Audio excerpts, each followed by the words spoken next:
Hello friends, आइए बात करते हैं इक्वालिटी से रिलेटेड। इक्वालिटी जो कि प्रियम्बल का पार्ट है, जो कि बेसिक स्ट्रक्चर का पार्ट है, it is provided under article 14 of the Indian constitution. इसमें दो कंसेप्ट के बारे में बात करी गई है, equality before law and equal protection of law. Equality before law is borrowed from the Britishers, यानी ये एक ब्रिटिश का कंसेप्ट है, और equality equal protection of law borrowed from the American Constitution।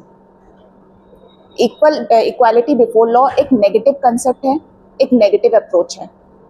On the other hand equal protection of law एक positive approach है, ये एक अफर्मेटिव एक्शन की तरह काम करता है।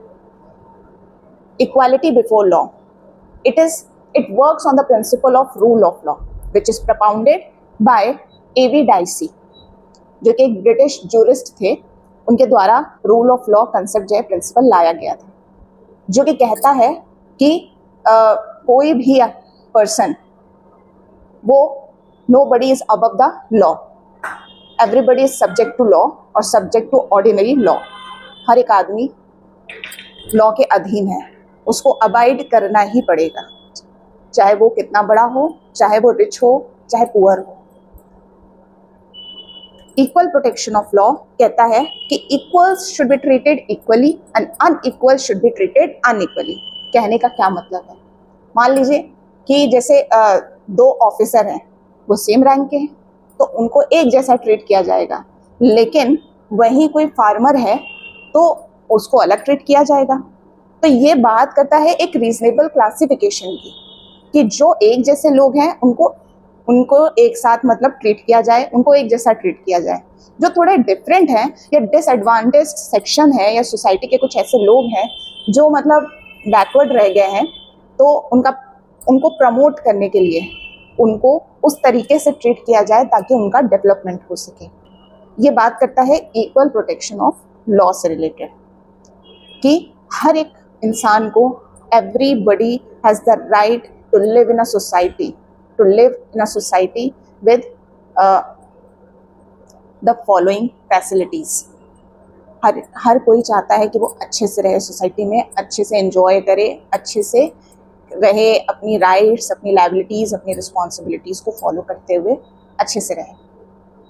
जैसे कि मान लीजिए कि दो बच्चे हैं, एक क्लास 5th का है और एक क्लास 12th का है या ग्रेजुएशन का है, लेकिन दोनों को अगर हम पेपर सेम दे देते हैं, सेम पैटर्न, सेम पेपर, तो आपको क्या लगता है कि दोनों सेम टेम्परामेंट के हैं, दोनों पेपर सॉल्व कर पाएंगे?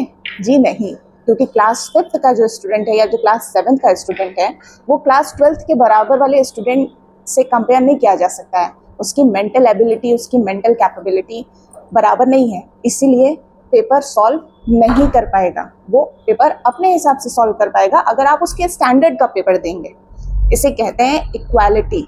मतलब ये दोनों इक्वल नहीं है, तो उन क्लास 5th वाले स्टूडेंट के लिए उस स्टैंडर्ड का पेपर चाहिए होगा और क्लास 12th वाले स्टूडेंट के लिए उस स्टैंडर्ड का पेपर दिया जाएगा, तभी ये इक्वल होगा और तभी यहाँ पे कहा जाएगा कि इक्वालिटी ठीक से काम कर रही है। अदरवाइज ये तो अनइक्वल हो गया ना, एक क्लास 5th और क्लास 12th वाले स्टूडेंट का कोई कंपैरिजन नहीं है। Equal protection of law reasonable classification की बात करता है कि जो हिस्टोरिकल हिस्ट्री में इनइक्वालिटी प्रिवेल कर रही थी, जो सोशल जस्टिस प्रमोट करना है, जो डिसएडवांटेज्ड ग्रुप है, उनके लिए उनको कैसे अपलिफ्ट किया जाए, ये equality, equal protection of law इसके बारे में बात करता है। कि जो सेम लोग हैं, मतलब जो एक जैसे हैं, उनके साथ वैसा व्यवहार कीजिए, जो अनइक्वल हैं या जो डिसएडवांटेज सेक्शन है, उनके साथ उस तरीके का व्यवहार करिए, उनके अपलिफ्टमेंट के बारे में कुछ सोचिए, उनके लिए कुछ ऐसा मतलब लॉज बनाइए, कुछ ऐसा करिए। तो ये एक तरीके से अफर्मेटिव एक्शन की तरफ भी इशारा करता है। ये रीजनेबल क्लासिफिकेशन की बात करता है, क्योंकि जब क्लासिफिकेशन होगा कि किसके पास कैसी मतलब फैसिलिटी है, कि कौन किस हिसाब से रह रहा है, तो उसके बाद ही हम ये कैटेगराइज कर पाएंगे ना कि इंसान को किस चीज़ की ज़्यादा आवश्यकता है, उसके बाद उस पर काम किया जाएगा। इक्वालिटी, राइट टू इक्वालिटी एक फंडामेंटल राइट है जिसको कोई इन्फ्रेंच नहीं कर सकता है। ये प्रीएम्बल का पार्ट भी है, और ये एलियन यानी सिटीजन और नॉन सिटीज़न और एलियन, ये सब पे अप्लाई करता है। ये हर पर्सन इसकी नज़र में इक्वली ट्रीट किया जाना चाहिए। If you like my video, do like, subscribe and share. Thank you for watching.